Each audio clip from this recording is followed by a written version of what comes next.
అదే RTV app వార్తల్ని క్షణాల్లో చదివే అవకాశం ఉంటుంది. ఒక న్యూస్ పేపర్, ఒక టెలివిజన్ ఛానల్ మీ చేతుల్లో ఎప్పుడూ ఉంటాయి. కడప జిల్లాలో రాజకీయాలు కాకరేగుతున్నాయని చెప్పవచ్చు. ఏదైతే కుర్చీల కొమ్ములాట మేయర్ పీఠానికి ఇసురు పెట్టే పరిస్థితికి దారితీస్తున్నటువంటి పరిణామాలు కడప జిల్లా వ్యాప్తంగా కనిపిస్తున్నాయి. ఏదైతే కడప కార్పొరేషన్కి సంబంధించి ఇటీవల కాలంలో ఎమ్మెల్యే మాధవిరెడ్డికి కుర్చీ వేయకపోవడాన్ని కూడా ఆమె తీవ్రంగా పరిగణించి ఏదైతే వైసీపీకి సంబంధించినటువంటి కార్పొరేటర్లు ఒక్కొక్కరినిగా పార్టీలో చేర్చుకునేందుకు జోరుగా ప్రయత్నాలు కొనసాగుతున్నాయి.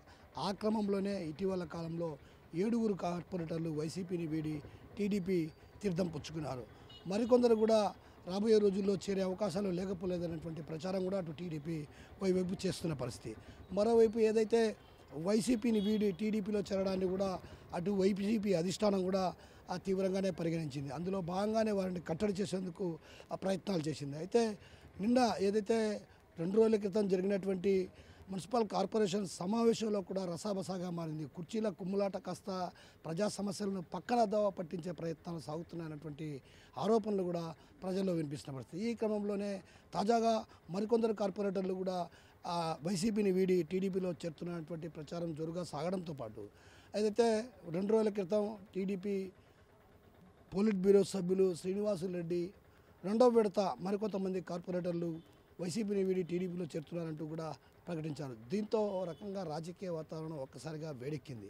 అయితే ఈ క్రమంలోనే నిన్న ఏదైతే వైఎస్ జగన్మోహన్ రెడ్డి 4 రోజు పర్యటనలో భాగంగా కడప జిల్లాకు రావడం జరిగింది. అయితే కడప జిల్లాలో ప్రధానంగా నిన్నంతా కూడా ఆయన కార్పొరేటర్లతోనే ఏదైతే ఆయన సమావేశమయ్యారు. ఈ సమావేశానికి దాదాపు 35 మంది కార్పొరేటర్లు కూడా హాజరయ్యారు. అయితే కార్పొరేటర్లతో కూడా వేరువేరుగా అంటే విడివిడిగా ఒక్కొక్కరితో ఆయన కుటుంబ సభ్యులు ఏదైతే కార్పొరేటర్ కుటుంబ సభ్యులతో కలిసి అక్కడికి రావటం కూడా ఒక రకంగా విశేషంగా చెప్పుకోవచ్చు.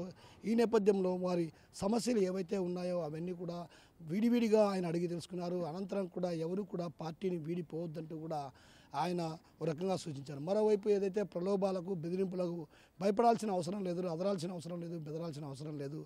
పార్టీ అధికారంలో ఉన్నప్పుడు పదవులు అనుభవించిన వారు కష్టకాలంలో వెన్నంటి ఉండకపోవడాన్ని పెద్దగా పట్టించుకోవాల్సిన అవసరం లేదు.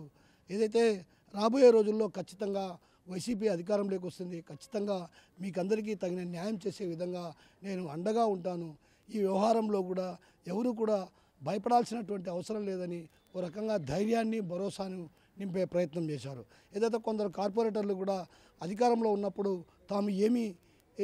తమకు ఏమీ ఉపయోగపడలేదని ఇలాంటి పరిస్థితుల నేపథ్యంలో మరోమారు ఈ ఏదైతే టీడీపీ అధికార బలాన్ని అదేవిధంగా అంగబలాన్ని ఆర్థిక బలాన్ని అడ్డంగా పెట్టుకొని విచ్చలవిడిగా కొనుగోలు చేస్తున్నారు కార్పొరేటర్లు అన్నటువంటి విషయాన్ని కూడా కొందరు కార్పొరేటర్లు ఆయన దృష్టికి తీసుకెళ్లగా ఈ విషయం పైన కూడా అధైర్యపడాల్సిన అవసరం లేదు, ఎవరికి కూడా డబ్బులు ప్రలోభాలకు లొంగిపోకండి, రాబోయే రోజుల్లో ఖచ్చితంగా వైసీపీ పార్టీ అధికారంలోకి వస్తుంది, మీ అందరికీ తగినటువంటి సముచిత స్థానాన్ని కల్పిస్తారన్నటువంటి విషయాన్ని కూడా జగన్మోహన్ రెడ్డికి సర్ది చెప్పినట్టు తెలుస్తుంది. ఆ నేపథ్యంలోనే వారంతా కూడా జగన్మోహన్ రెడ్డి వెన్నంటే నిలుస్తామని కూడా ప్రకటించారు. అయితే ఏదైతే గతంలో అధికారంలో ఉన్నప్పుడు తమను పట్టించుకున్న పాపాన పోలేదు, కనీసం మిమ్మల్ని కలవడానికి కూడా ఏదైతే జగన్మోహన్ రెడ్డిని కలవడానికి కూడా వీలు లేని పరిస్థితి ఉంది అన్నటువంటి విషయాన్ని కూడా అక్కడ ప్రస్తావించినట్టు తెలుస్తుంది. ఈ విషయం పైన రాబోయే రోజుల్లో అలాంటి పరిస్థితి రాదు, ఖచ్చితంగా మీ అందరికీ తగిన విధంగా గుర్తింపునిస్తా, నా గుండెల్లో ఉంటారన్నటువంటి విషయాన్ని కూడా ఆయన చెప్పుకొచ్చేటువంటి పరిస్థితి ఉందన్నటువంటి భావన అటు ఏదైతే నిన్న జగన్మోహన్ రెడ్డిని కలిసినటువంటి కార్పొరేటర్లు కూడా చెప్పడం జరిగింది. అదేవిధంగా పనుల వ్యవహారాలు కావచ్చు, ఇతరత్ర అంశాలు ఆర్థికపరమైనటువంటి అంశాల విషయంలో కూడా ఎంపీ అవినాష్ రెడ్డి మీకు అండగా ఉంటారు, ఏవైనా సమస్యలు ఉంటే ఎంపీ అవినాష్ రెడ్డికి దృష్టికి తీసుకెళ్తే ఖచ్చితంగా పరిష్కరిస్తారు, ఆయన అన్ని విధాలా మీకు సహాయ సహకారాలు అందిస్తారన్నటువంటి విషయాన్ని కూడా చెప్పడంతో ఒక రకంగా వారంతా కూడా ఆనందోత్సాహాలను నింపుకున్నటువంటి పరిస్థితి కనిపించింది. అయితే మరోవైపు ఏదైతే టీడీపీలో ఏదైతే నిన్న జగన్మోహన్ రెడ్డితో సమావేశం సందర్భంగా 2 కార్పొరేటర్లు ఎవరైతే కార్పొరేటర్ పాకా సురేష్ అదేవిధంగా బాలస్వామి రెడ్డి ఇద్దరు కూడా జగన్మోహన్ రెడ్డి సమావేశానికి డుమ్మయ్యారు. అదేవిధంగా ఏదైతే కార్పొరేషన్ సమావేశాలకు కూడా 4 కార్పొరేటర్లు డుమ్మా కొట్టడం పైన కూడా ఒక రకంగా పార్టీ మారుతారన్నటువంటి ప్రచారం కూడా జోరుగా సాగుతుంది. ఏదైతే పాకా సురేష్ అదేవిధంగా షంషీర్ మరో కార్పొరేటర్తో మరో 2 కార్పొరేటర్లు కూడా మున్సిపల్ కార్పొరేషన్ సమావేశానికి హాజరు కాకపోవడం కూడా పలు అనుమానాలకు దారితీస్తున్న పరిస్థితి. అయితే ఈ నేపథ్యంలో ఓ రకంగా ఇటీవల కాలంలో ఎంపీ అవినాష్ రెడ్డి కట్టడి చేసే ప్రయత్నాలు చేసినప్పుడు కూడా ఆ ప్రయత్నాలు ఫలించలేదని చెప్పాలి. ఏదైతే 7 కార్పొరేటర్లు వైసీపీని వీడి టీడీపీ తీర్థమవుతున్నారు. అయితే తాజాగా మరో 4 కూడా వైసీపీని వీడి టీడీపీలోకి వెళ్తారన్నటువంటి ప్రచారం జోరుగా సాగుతుంది. అంటే విడతల వారీగా దాదాపు 30 మంది కార్పొరేటర్లు టీడీపీ తీర్థం పుచ్చుకుంటారన్నటువంటి ప్రచారం కూడా అటు టీడీపీ చేస్తున్న పరిస్థితి. అయితే ఈ నేపథ్యంలో తాజాగా నిన్న జగన్మోహన్ రెడ్డి కార్పొరేటర్లతో ప్రత్యేకించి ఒక్కొక్కరితో వేరువేరుగా అంటే విడివిడిగా ఏదైతే కార్పొరేటర్కి సంబంధించినటువంటి కుటుంబ సభ్యులతో భేటీ అయ్యి చర్చించినటువంటి పరిస్థితి. అయితే దీంతో ఒక రకంగా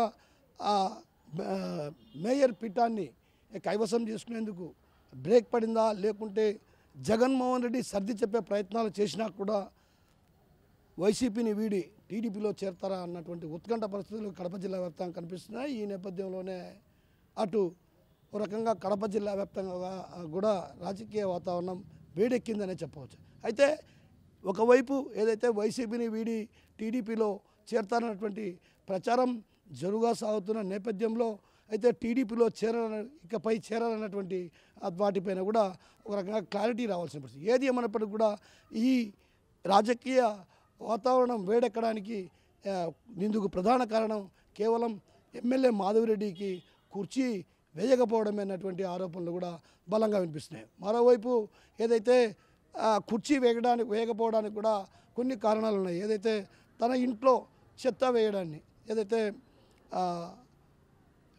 టీఎన్ఎస్ఎఫ్ జిల్లా అధ్యక్షులు తన ఇంటిపై చెత్త వేయడం, దాన్ని అసలు ఖండించకపోవడాన్నే మేయర్ కూడా తప్పుపడుతున్న పరిస్థితి. అంత ఘోరంగా అవమానించిన ఆమెకు తాను కుర్చీ వేయనంటూ కూడా ఆర్టీవీకి ఇచ్చినటువంటి ఇంటర్వ్యూలో కూడా స్పష్టం చేరింది.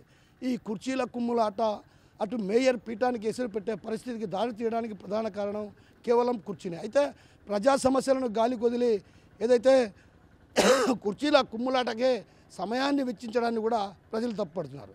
అయితే రాబోయే రోజుల్లో ఎలాంటి పరిణామాలు చోటు చేసుకుంటాయో వేచి చూడక తప్పదు. కెమెరా పర్సన్ హరితో కిషోర్, ఆర్టీవీ, కడప నుంచి. మరిన్ని వీడియోస్ కోసం ఛానల్ ని సబ్స్క్రైబ్ చేయండి. లేటెస్ట్ అప్డేట్స్ కోసం వాట్సాప్ ఛానల్ ని ఫాలో చేయండి. అండ్ లింక్ డిస్క్రిప్షన్ లో ఉంది.